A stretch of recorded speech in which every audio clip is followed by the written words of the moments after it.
All right. So this is the Plimpton School Committee meeting for September 8th, 2020, and pursuant to Governor Baker's March 12th, 2020 order, suspending certain provisions of the Open Meeting Law, General Laws, Chapter 30A, Section 18, and the Governor's March 15th, 2020 order imposing strict limitations on the number of people that may gather in one place. This meeting of the Plimpton School Committee is being conducted via remote participation. No in-person attendance.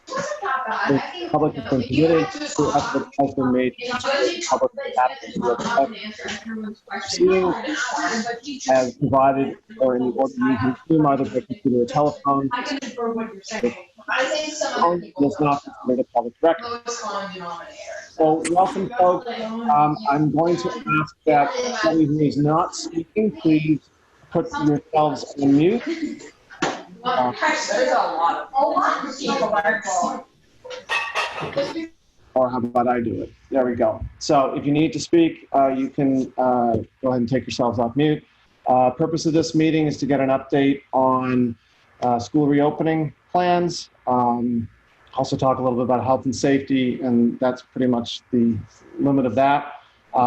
As we have done in prior meetings, we will give the administration the opportunity to comment, let the school committee offer any comments or thoughts, and then we can open it up to attendees, other attendees here, and thank you all for attending. So with that, Jill or Peter, do you want to kick it off? I'd be happy to. Right. Well, thanks everybody for attending. I'm reading off some paper right now, which is why you're seeing the top of my head. So our back to school plan shifted slightly in that the school committee initially voted for us to start full remote. As I suspected, once I had staff members in the building and we got down to the planning of this whole thing, my teachers want students in front of them, and we feel that we can do it safely. So that being said, we're looking at Wednesday, September 16th is everybody's first day, and that's a remote day. Thursday, the 17th, we're looking to have cohorts B and D in school live. Also on Friday, B and D. That same Wednesday, Thursday, Friday window, we have our kindergarten screening taking place at the same time. So then Monday, the 21st, will be kindergartners' first day, and cohorts A and D, it will be their first day live as well. So that is as up to date as the information is right now. And I do want to thank school committee for affording us the chance to see if we needed more time to make this happen. But I after speaking with my teaching staff, I feel strongly, like I said, I think we can make this happen in a safe way. And just to clarify, Peter and I talked about this before the announcement was made public. We decided that we were going to err on the side of providing up-to-date information as quickly as possible to parents, rather than waiting for tonight to have that discussion, especially since the committee had previously talked through this, and the reason we voted for a phased and hybrid approach was to provide Peter and the teaching staff with the opportunity to consider all the options, which they did. And this appeared to be the best option to facilitate the getting folks back to school, doing it safely. And, some of that was a little bit of a luck with the numbers that Peter has had to juggle consistently for the last couple of weeks to make sure that it all fits together. But that's sort of where we are at the moment, pending any other bumps in the road between now and the 16th. But, and I'd like to thank Peter, I'd like to thank you as well as the whole staff for all of the work that they've been doing over the last couple of weeks to try and figure out what to do here and how to make this work as best we can given the circumstances. Our pleasure. Did other school committee members, do you have any other comments, thoughts? I was just wondering, Peter, if you have a rough number of the occupancy of the building for your B and D, your Thursday and Friday cohorts, and your Monday, Tuesday cohorts? Doesn't have to be exact. I don't have that in front of me, Jason. I'm sorry. Okay. All right.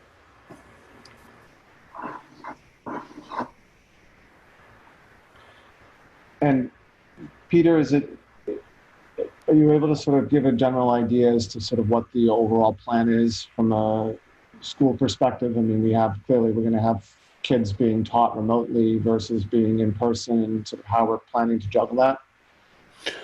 Yeah, we took all of the information that we received from parents, tried to get kids into the appropriate cohort, whatever parents requested. We did have to do a little tap dancing because we did basically A through K would be in cohort A, and the rest of alphabet cohort B. That became a challenge because we were trying to honor families' wishes about keeping their children within the same cohort. So inevitably, when you've got a district our size, there were some errors along the way. It was not by anyone's doing. It was just, that was fate. Once the middle school and high school released some information about their cohorts, we had a couple families that all of a sudden they had 2 children going in cohort A and 1 child going in cohort B. So we took about a day and a half and made those changes as best we could. I feel confident right now that the cohorts are pretty close to being completely done. Judy's probably chuckling because she gets the phone calls every single day about something needs to change, and we're trying to be as accommodating as we can.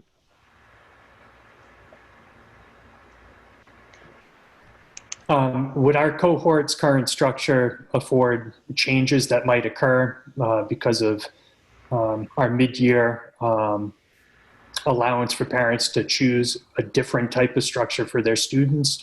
Do we have that flexibility built into the plan that we're putting forth right now, or are we just kind of trying to focus in on these first few months? I would say I'm not looking forward to that second trimester if there are a lot of moves, Jason. Right now, the way that things are, it is very tight, and we have some grade levels that just because of the numbers, it has necessitated taking some of our interventionists and putting them in some new roles. It is much like our master schedule right now with these cohorts. It is a very, very delicate balance.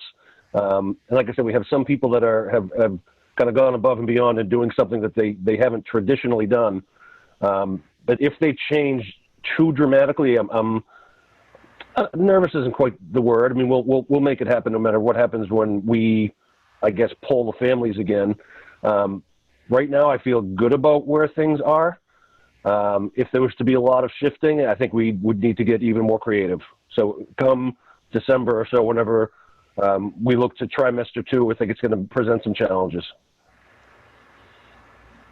And the inevitable dad-to-dad question, you know, we gave you some guidelines, and I know you and your staff worked on it, and there's a lot of people tuned in tonight to this message.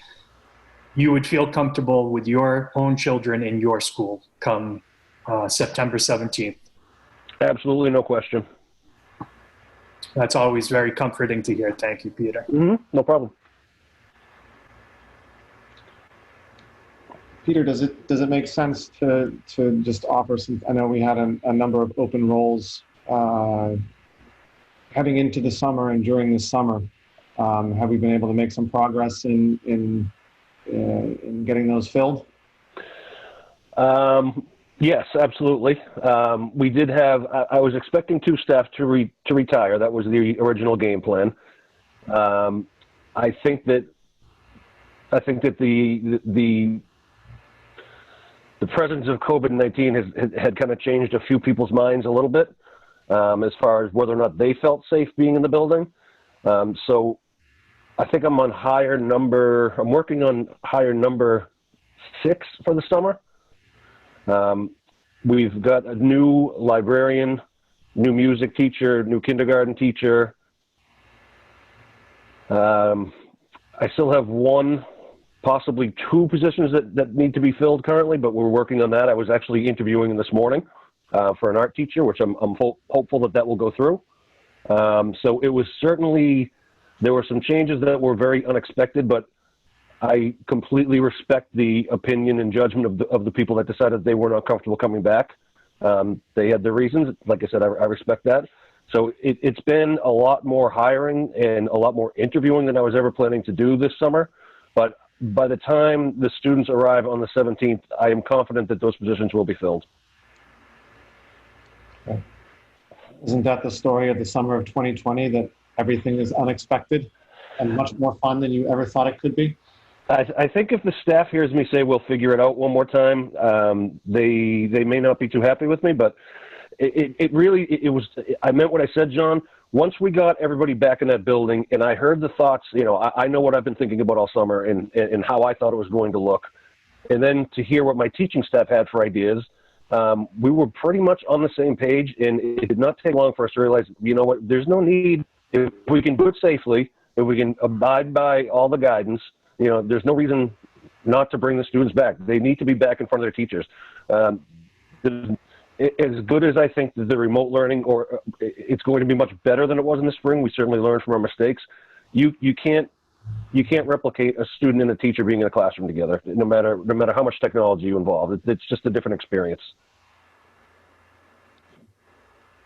Thank you, Peter. Any other questions or comments from school committee members? Dan? Peter, you mentioned 2 positions, an art teacher, and what was the other position you're looking to fill, just out of curiosity? Art in a .4 kindergarten aide position. Okay. Just curious. Thank you. Sure. Okay, do other folks on the call have any questions for Peter?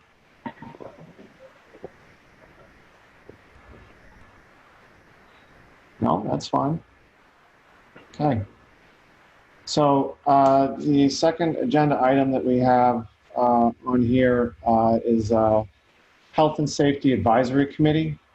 This is a committee that we stood up in an effort to, to deal with health and safety. It's kind of a bigger issue this fall than in any other fall that we've had to date. This committee is an ad hoc committee made up of myself and Jason Frazier from the school committee. We have Mr. Venito, Nurse Fox, Mrs. Marcolini, and Mrs. Walker. And we did meet last week. I'm going to ask Jason to kind of give a little bit of an overview of some of the things that we touched on.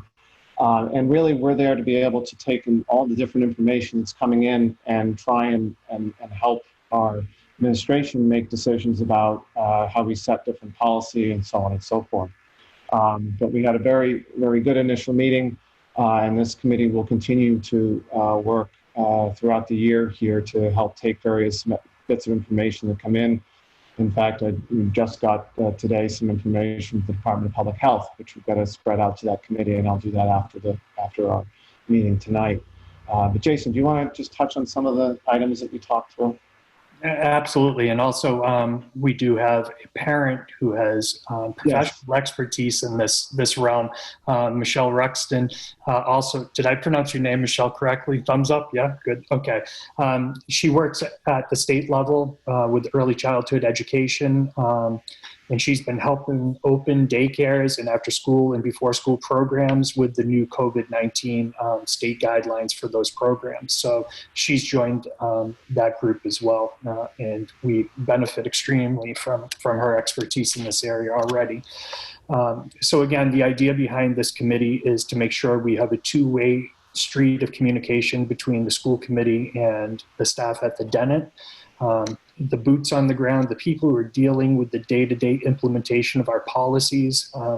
We want to be able to hear from them as quickly as possible when things are going right, but also when things are going wrong, so we can address those issues and we can course correct in an appropriate time frame. So we did meet last week. Some of the things we talked about were concerns over the state's ability to give us data accurately and timely on COVID-19 infections in our area. John and I had met previously with the emergency management team, which also includes the Board of Health. Peter was with us at that meeting.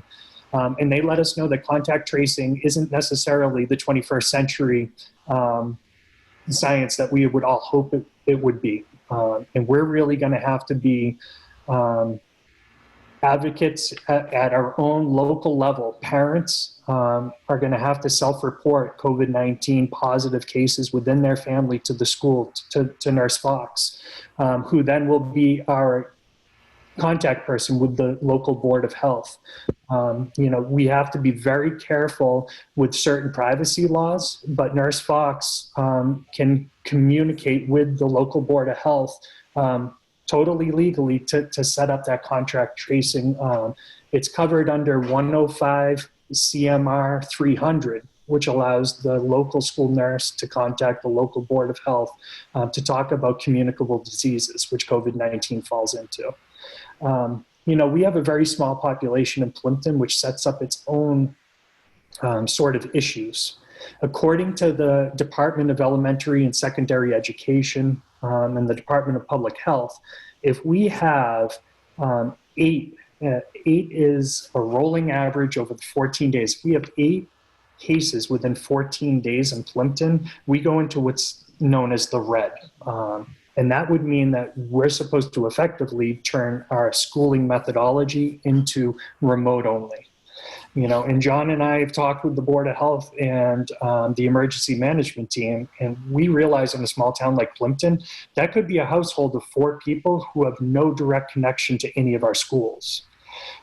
So we did come up with a matrix whereby we are going to analyze the data as it comes in to see what we do on a community level with the methodology of our schooling here at the Dennett in Plimpton. We also set up some criteria using the Department of Elementary and Secondary Education's COVID-19 guidance that came out in July. It's a 19-page document for when we, inside of Dennett itself, whether it be a student or a staff member, go to what's called priority access, where we would shut down for potentially 2 to 5 days to do some contact tracing to allow Nurse Fox to work with the local board of health for us to do some deep cleaning. And then we also have criteria in which we would have to shut down for 14 days per CDC guidelines. And 14 days is a number that comes up quite often because that is the established incubation period time that's accepted by CDC to see if there are any cases that tend to flare up if we have a larger outbreak within Plimpton or Dennett itself. So we went through that matrix with both the Board of Health, the emergency management team, and also this Health and Safety Advisory Committee just last week. We also talked about our mask policy, and we have a slew of policies that are coming up in the next agenda item. Thank you. Okay. Any questions for Jason from other committee members? Any questions for the committee administration from folks on the phone? No? Okay. Now the most exciting part of the evening, we have some policies to at least to touch on and go through and do a first read of. Jill, did you want to lead that? Sure. I will begin with, I will actually go in reverse order if that's okay. It's fine. Absolutely. And while you're organizing the paperwork, I'll make a motion to waive the actual reading of the policies. Do I have a second? Second from Dan. All in favor? Aye. Okay. Okay, so the first policy is KI, visitors to school. That is our current policy with one addition, which is subject to current emergency declarations. The superintendent may propose suspension or modification to district policies regarding visitors to school buildings during the day and after school hours. Similar to what we had to do in the spring in terms of use of our buildings and things of that nature. This language would allow us to make those kinds of changes if and when they become necessary to restrict visitors to the school building. JRA is student records. It is our current policy with basically goes over the rights to people, especially students, with regards to recording. So it says during the pandemic, the rights to privacy held by students and their families shall not be abridged by the public schools. Such rights extend to the confidentiality of student academic records, health data, economic status, and other information as may be considered confidential by law. Massachusetts law prohibits the recording of individuals without their permission. Similarly, students may not be recorded in classrooms by audio, visual, or remote means without the permission of parents or, if of age, by individual students. During periods of remote learning, the privacy of students participating in online classes shall not be violated by recording them without appropriate permissions. This is similar to the remote learning plan that took place in the spring, where we made notification about the privacy rights of our students and making sure that the materials that we used helped us to maintain the confidentiality of students. We're often asked why we use certain tools versus others, and sometimes it's because they help us to meet regulatory expectations with regards to student privacy. JLCC, communicable diseases. This is our current communicable diseases plan, but it also allows the superintendent to establish protocols for tracking student contacts as a means of locating others from whom the students may contract or expose other persons to COVID-19. Such protocols would be consistent with law and regulation and be consistent with the standards to protect the privacy of students, their families, and other persons. As noted earlier in the meeting, there is a need for us to report to the Board of Health and to make sure contact tracing is in place, and that we notify people who may have been in close contact with someone who has COVID-19.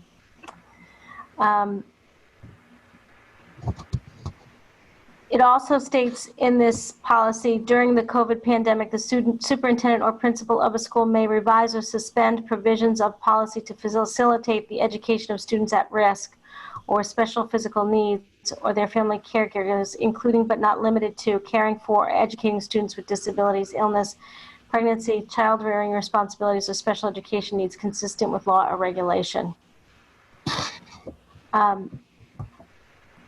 Again, the towns, the students' health, students' safety, protecting students' rights, protecting students' privacy, but also making sure that we get the information to the necessary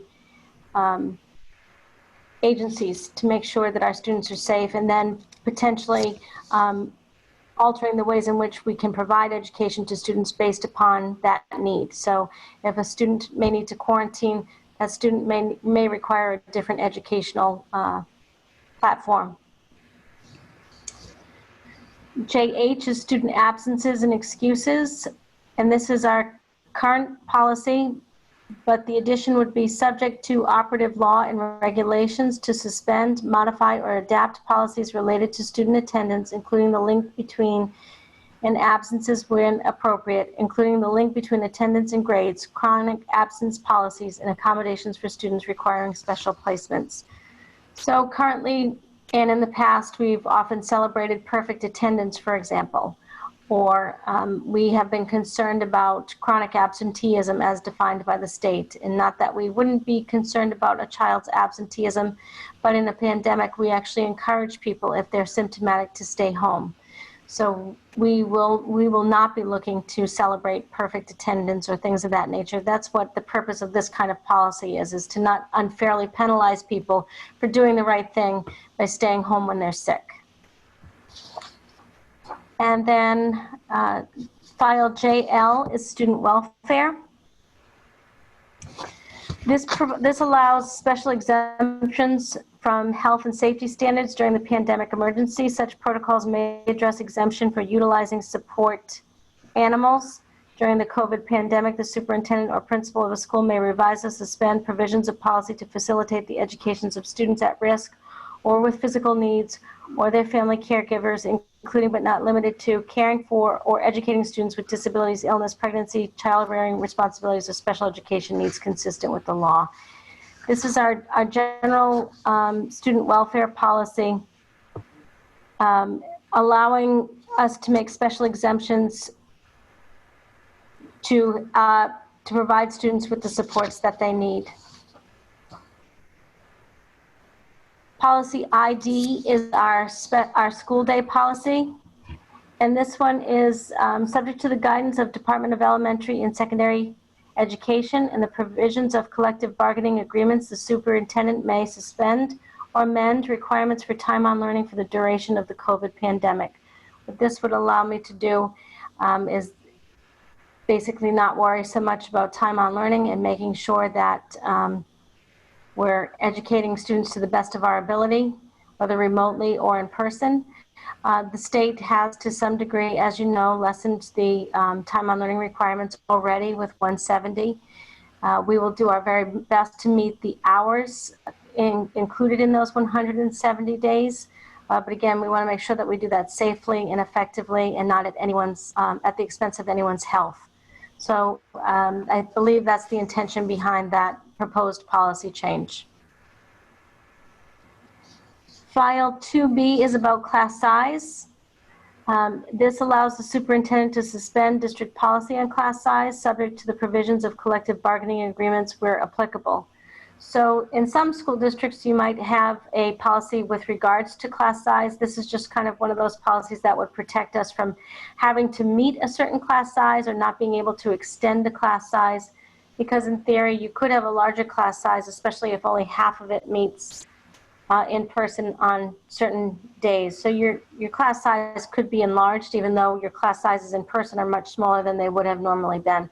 This just provides more flexibility. We're not looking to increase class sizes. We're looking to maintain social distancing. But again, I think it's kind of the same kind of thought of trying to provide the schools with as much flexibility as possible. If they had a policy that limited their ability to provide education to students, this would grant flexibility. We would still be subject to collective bargaining agreements that we may hold, but this would prevent us from having to stay with our current class size policy. ICA, the school year and school year calendar. This allows the superintendent to suspend or revise the school calendar with the approval of the school committee. And we did make one amendment to the school calendar not so long ago when we changed the school year to 170 days instead of 180 days. We changed the start of the school year. In our next school committee meeting, I'll probably be asking the school committee to please consider moving our half days to our Wednesdays so that they're not interfering with in-person learning. So this policy would allow us to make those necessary changes to the calendar. It's not what we prefer to do. We'd much rather have a calendar that we give to you the year before and nothing stands in its way and everything goes according to plan. But we learned last year that some things are just out of our control, and sometimes we have to make changes that will keep our students and families safe and healthy. So that's IC and ICA. GCA, this is professional staff positions.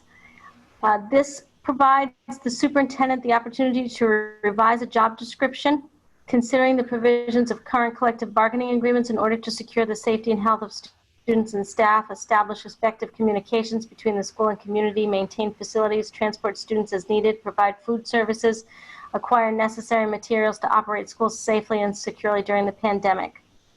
This is kind of we really did call upon our staff in different ways, especially in the spring, for example, where we did call upon our cafeteria staff to provide lunches at times and on days and in hours and in ways such as transporting food that we never had before.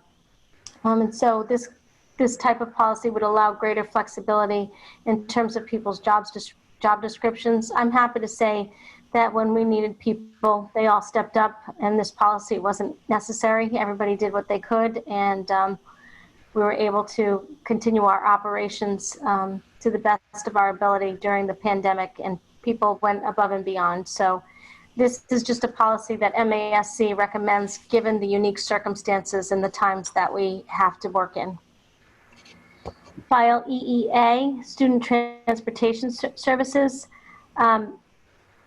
This allows the superintendent to suspend or modify policies related to transportation of students. Legal requirements related to IEPs that contain transportations for students shall not be altered without appropriate family consent. These modifications shall be consistent with the district back to school plan. So as you noticed in the beginning of the year, over the summer, in some of our meetings, we talked about the need for students to be at least 3 feet socially distanced on the bus. That's a unique change for this year. This policy allows those kinds of changes to be consistent with our policy. Student conduct on school buses. Again, we have a student conduct on school buses. Subject to current law and regulations, the superintendent may suspend or modify policies related to transportation of students by the school district. Legal requirements related to IEPs that contain transportation for students shall not be altered without appropriate family consent. These modifications shall be consistent with the district back-to-school plan. This again provides flexibility with regards to expectations of behavior on the bus, whether or not busing needs to be modified or changed, but also protects students, as did the previous policy with regards to special education transportation. Transportation in private vehicles. Again, this is also language to suspend or modify policies related to the transportation of students by the school district, but also notes that legal requirements related to IEPs will not be altered. There is a policy in your packet file, ADDA, which is on background checks, and this was just updated with regards to queries and how they're handled by the district. Also included is a new protocol related to that policy for your review.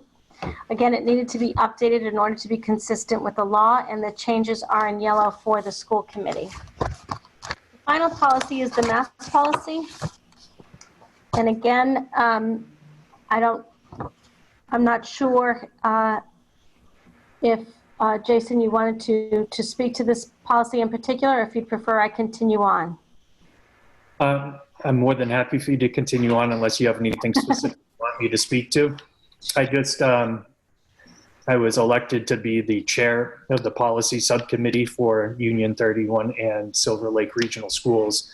And when we were discussing the mask policy, this was the only one that we really had any robust dialogue on. We understood all the other policies and why they're being put in place for this school year. But there was concern that we be very explicit with our mask policy and the expectations for students and staff, and even the potential consequences for repeated failure to adhere to the mask policy. So this does have some amendments from what was read at the subcommittee policy based on the members' input. So you might notice that, for example, in this policy, we're asking that all students be put on the school bus with a mask on, regardless of their age. We also indicate, though, that we talked about this last week at our meeting, we'll supply the bus drivers in Plimpton with some spare masks to have in case a kid does get on the bus without their mask. We're not trying to stop anybody from coming to school, but we want to make sure that they're conscious of not only their own safety, but the safety of everyone they're around, which is why we also have some mask types already that we're noting that are unacceptable for use in school. And that would be mostly single ply masks, homemade or store-bought, face gaiters, or masks that have valves on them. And within this policy, you'll also note that the school itself, primarily Nurse Fox, will have the right to deem whether a mask is appropriate or not appropriate. And if the mask is deemed to be inappropriate, we will replace that mask with a school-issued disposable surgical mask, and we'll contact the parents to make sure they understand that that mask that their child came to school with that day wasn't acceptable, and some alternatives that they could purchase for further use. So again, we're hoping that kids will wear these masks every day, and that the teachers in class will help educate our students on appropriate mask use. And we understand there'll be reminders needed from time to time of how to wear it appropriately.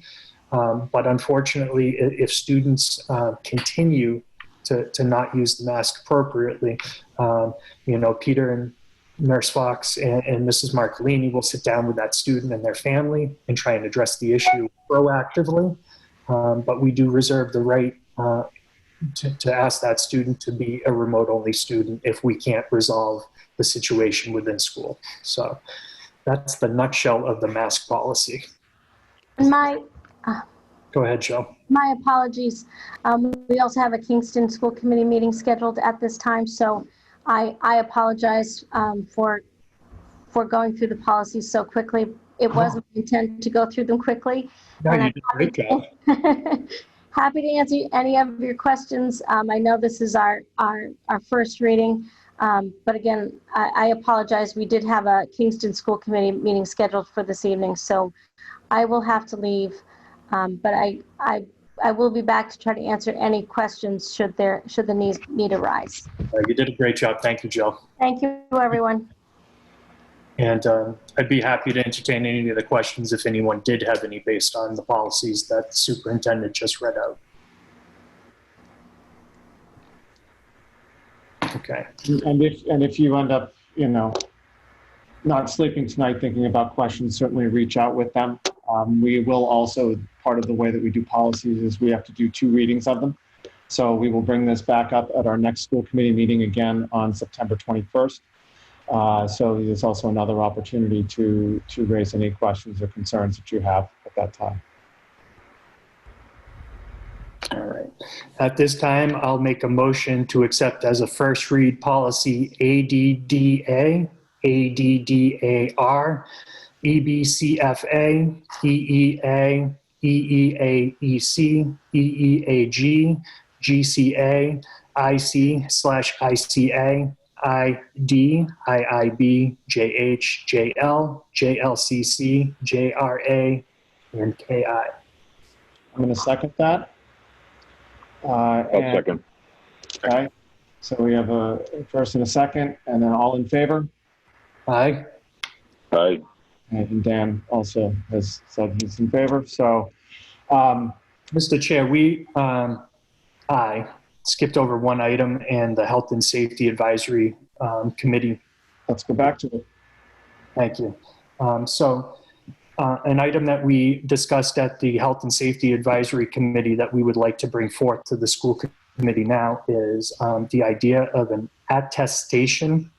And it's basically being used. Thank you very much. I'm always worried I'm going to say that word wrong. This is being used a lot in the private sector and in other public arenas that have already opened up.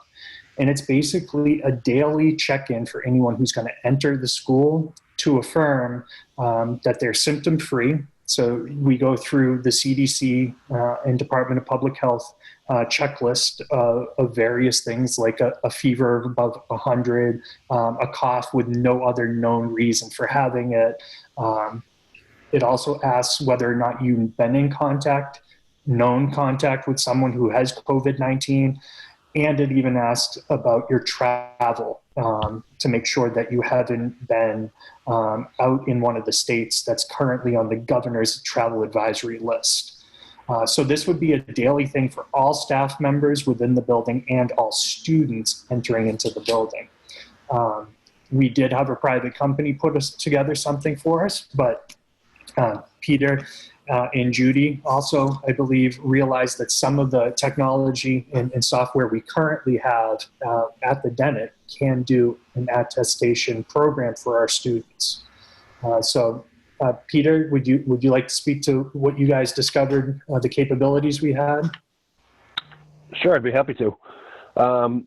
So with our newly unveiled pickup patrol, this was kind of built in. So I think to your point, a lot of people are starting to realize that these attestations are going to be more and more commonplace. So the one through pickup patrol, we have the ability to set up whatever screening questions we want. Does your child have a fever? Have they been exposed to somebody with a fever? We can set whatever preliminary questions we want. They have pre-read messages that get sent back to the parents based on the information that they submit. In the sample tutorial that I was watching, we can set the time when that information needs to be submitted by.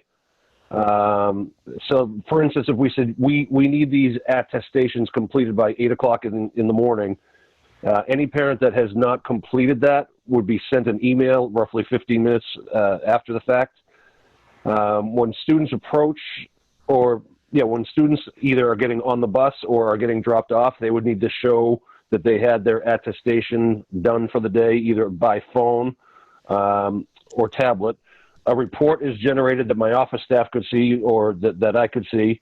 The information would link up well with our current student information management system. It appears on the surface, Jason, to be able to have the same capabilities as the system that that you folks were using with Norwell Public Schools. Either one's going to take a little bit of time to try to just make work for us. And as was brought up at our health and safety meeting, that then brings on all sorts of what if scenarios. And I think it becomes an issue of what's the most practical, what makes the most sense, and how much time, energy, money do we want to invest in this? And I think that's kind of where we're at right now. Yeah, and I appreciate, Peter, you and your staff figuring out that we had some of those capabilities in-house. We did ask a company that has put together some of these programs to put one together for us as a demo and just write up a cost estimate. And, you know, it's not a high dollar item, but definitely if we have something in-house that can already do it, I'm glad that, you know, you kind of chase down that big question mark for us. The main thing really with this attestation is to make sure that we aren't having anyone enter into the building who hasn't consciously thought about how they're doing in the morning. Again, this is not just taking care of ourselves, it's taking care of our entire community. And we realize, and it's almost purposeful, that this is inconvenient. It's supposed to make you stop. Knock you out of your routine a little bit and really consciously think about your own health or your child's health before you send them to school each and every day. It's twice a week for most families entering into the building. For the staff, it's a little bit more complicated, but you know, we talked about, do we allow students to even get on the bus without having that, you know, green saying that they're all set for the day. And that raised some questions for the Health and Safety Advisory Committee. You know, if a kid's standing at a bus stop and there's no mom or dad around, do we send them back to the house or do we let them get on the bus at that point? And that's still something we're going to have to really figure out, because again, this is all about the health and safety of our students, and sending a child back to their house unaccompanied is a huge safety issue.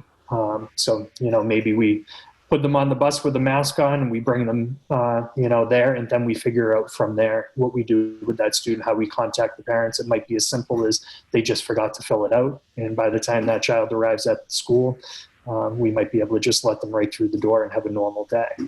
You know, we have to be very conscious of the trauma that a lot of our students are carrying with them from the spring, and we don't want to incur further trauma on our students because we're trying to keep them safe and healthy. And I think it's important for us to understand this. I mean, all of us are parents here, and we've all had that moment where there's that slight fever in the morning or a cough or something, and there's a little bit of medicine given, and they get through the day fine. But given where we are today, those days are gone, because if we inadvertently send a child to school, or a staff member comes to school just trying to be there for the kids that day, and they do end up bringing that into the building, the school will be shut down for a period of time. And that inconveniences all of us for that period of time, whether that's for a couple of days till we determine that it's negative, or is that for 2 weeks that we're all remote for that whole time period. And, you know, at a certain point, if that keeps happening, then we're going to be probably doing more harm than good, opening up and closing down and opening up and closing down. So really what we're trying to do here is to try and get us all trained in a slightly different way to stay home when we need to stay home, and be able to keep the building open, you know, as long as we can without issues, and is to keep the safety up there. So, you know, I think it seems to me, Peter, in looking at that demo as well, that it's going to be pretty easy to set up. You know, we can help out with the questions there, and that it probably makes sense to not hire out for a separate program, because we've already looked to the town and some CARES Act funds to cover a lot of different upgrades and equipment that we have to open the school safely. Agreed. Okay. And to that end, I will also mention that, that we've been working, as I said, very closely with the town and being able to make sure that we get the supplies into the building that we need to do this safely. We've made upgrades even to things like the faucets in the washrooms so that they are touchless. We're working on getting touchless paper towel dispensers, all sorts of little things in order to do what we can to help make it just a little bit safer, a little bit cleaner in there, as well as a number of other building changes as far as furniture and everything else in order to be able to deal with the lunch, to be able to deal with making sure that we have the right number of kids in the classrooms, and a lot of signage, as in every other place we've been over the last 4 or 5 months, lots of signage to help remind folks, and especially the kids, and direct them as to how they need to move around the school. So more than your typical opening of a typical school year. Yeah, and as we continue to move forward in opening the building, we're going to be keeping our eye on the data, but we're aware that that data is actual people and individuals with family and people who care about them. And I never want it to get lost that each number you see on the TV every night when the state does its reporting is a person that has a family. And, Plimpton had the ability almost all summer long to say that we didn't have any cases. And when the Department of Public Health's update came out last Wednesday, there was one Plimpton noted on the sheet. And, our thoughts and prayers are with that individual and their family. But it is something we're going to keep our eye on very closely. And the Department of Public Health had indicated potentially moving to reporting that data every other week. And I want to let you know that I jumped on that with my friends at the Mass Association of School Committees and Commissioner Riley. We contacted his office the next morning, and we actually demanded that Department of Public Health, if anything, report more often, not less often. It was kind of a conundrum. We didn't understand why they were thinking that, but they're trying to give more detailed data. So it was going to come out a little less frequently, which would not help us keep our schools open, like John just said. Again, our hope is to open it in a safe way that allows us to keep it open as long as possible. And if we do these shutdowns periodically, because we have cases popping up, we're hoping we do the 2 to 5 day shutdowns where kids automatically go to the remote learning the next morning, and then we can bring them back when we get an all clear and we know it's safe. Jason, it might be worth noting, just while we have an audience here, the building is going to look a little bit differently just based on all the guidance. The cafeteria looks very different. The signage, as you mentioned, we have floor decals that still need to go down. We have the building itself, there's a little bit of a different feel. Any excess furniture that was not absolutely essential in classrooms has been removed. Our staff met today, and based on the success of the kindergarten information night that we did virtually, we're looking to do some kind of a virtual open house at each grade level. That information is hours old, and we haven't hashed out all the details on that yet, but I'll be sending information out to families soon, hopefully tomorrow. So each grade level will get a chance to take a look at what a classroom looks like right now and have an idea possibly what the CAF looks like right now. And basically every one of our procedures in the building has changed, so we're all working on just doing the right thing based on all the guidance to make sure that we're ensuring the safest environment that we can. And then I'll also just as a reminder again, since we have such a great audience tonight, is that one of the keys to this, as Jason was alluding to from the state, is more data more frequently. But the best way we can do it for our little community here is we have to communicate between parents and the school. So if something pops up or you have a concern of potential exposure to COVID, that's something we need to know sooner rather than later. Because what we want to make sure that we do is we catch it early. If there's a lag, if someone ends up in the school and there's a lag for 2 days, 4 days, a week, the potential for exposure and the potential for a greater closure, of course, goes way up. And that doesn't mean that we won't have things that pop up, but if we have any control if we have any ability to control this, we can do more as the Dennett community, then we can do waiting or depending on the state to tell us things, or even the local Board of Health, because they're waiting on the state to tell them. So, you know, that's what I think the piece that we can control here is the flow of information between, Mr. Benito's office or Nurse Fox and families. So please, please help out. Any other thoughts, questions, comments? No? Dan? Hi, John. It's Ann Walker. I just want to say again, thank you. We ask the parents for patience throughout this whole process with us. We are all, like Peter said, I think he said it perfectly. A lot of what we're doing right now is trying to figure things out, and we're just trying to work through things. We don't have all the answers yet, like Peter said, and I think we've probably asked Peter 1,000,001 questions since we've been back, and he's been very patient with trying to help us through this. But I'm just very impressed with the people that I work with, that from the front office to the custodians to the lunch to the classroom teachers that are really, I think you said it, John, rebuilding the school. We're building a school right now and trying to make this work. So I think we're all going to have to just be flexible and fluid throughout this whole process. And I just, again, I say that every time, but we really, I speak for the teachers, we do really appreciate the support from the school committee, from the administration, and from the community. It's really helped us, I think, going back into the situation. We're going to do the best we can, and we appreciate everything. Thank you. Thank you. And Dan, did you have a comment as well?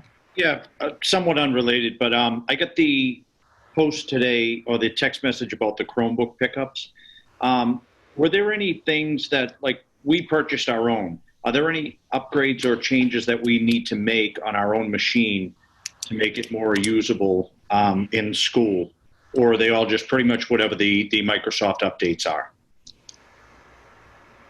If I could speak to that, Dan, I think you're probably in decent shape. What the tech guys had done was they recollected as many devices as we could, just to, I believe they said, just swipe them, clean them. They lose me very quickly with the technical stuff.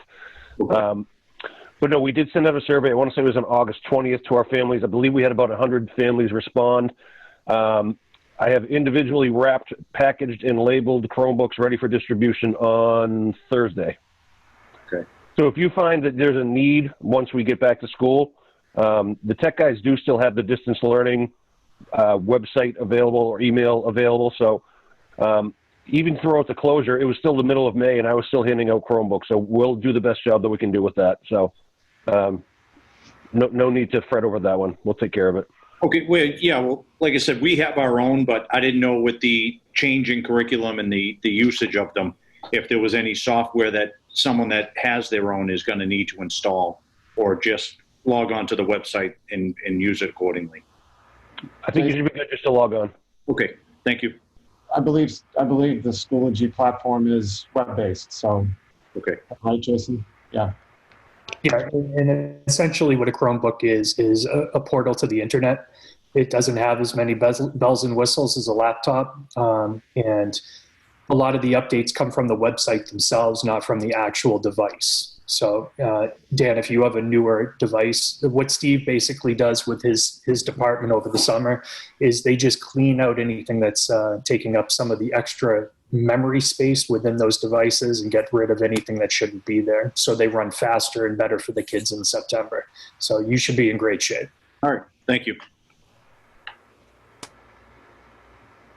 Anything else? Okay. I'd like to thank everyone for joining us, especially going through those policies. There's nothing more exciting to do at a school committee meeting than that, but it's necessary. So thank you all for coming. We'll have another meeting on the 21st of September. I will look to try and post that on Facebook as well, so that we have that there. I would entertain a motion to adjourn. So moved. And I have a second from Dan. All right. Thanks, everyone. Have a good evening. Thank you.